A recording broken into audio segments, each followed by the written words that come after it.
3 জানুয়ারি হাওড়া থেকে 18011 হাওড়া চক্রধরপুর এক্সপ্রেস ধরে আমরা পৌঁছে গিয়েছিলাম পুরুলিয়ার বরাভূম রেলওয়ে স্টেশনে।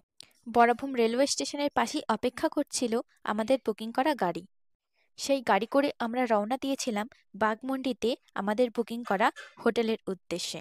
কিন্তু তার আগে আমরা কয়েকটি স্পট দেখে নেব, সেরমই বলেছিল আমাদের ড্রাইভার আমাদেরকে।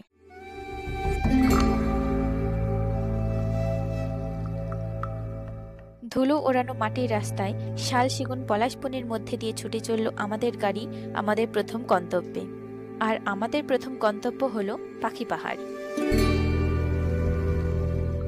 আমরা মোট 6 জন ঘুরতে এসেছি।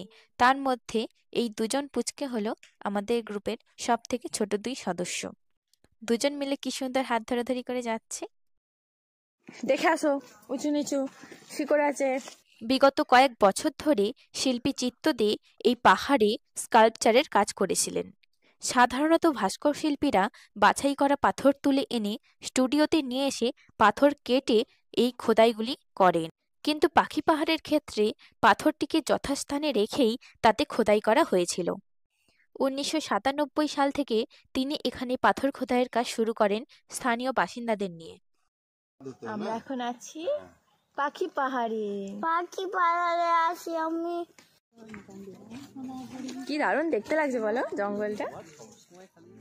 পাখি পাহাড়ের পরের গন্তব্য হলো মাঠা পাহাড়, অর্থাৎ মাঠাবুরু পাহাড়। মাঠা পাহাড়ে পৌঁছেই আপনি সবার প্রথম যেটি দেখতে পাবেন সেটি হলো দ্য গ্রেট ব্যানিয়ান ট্রি। মাঠা পাহাড়ের উপরে পৌঁছতে গেলে প্রথমে বেশ খানিকটা সিঁড়ি ভাঙতে হয়, তারপর শুরু হয় পাথুরে রাস্তা।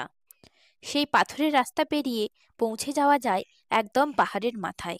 সেখানে রয়েছে একটি কালী মন্দির এবং পাহাড়ের অপরূপ দৃশ্য।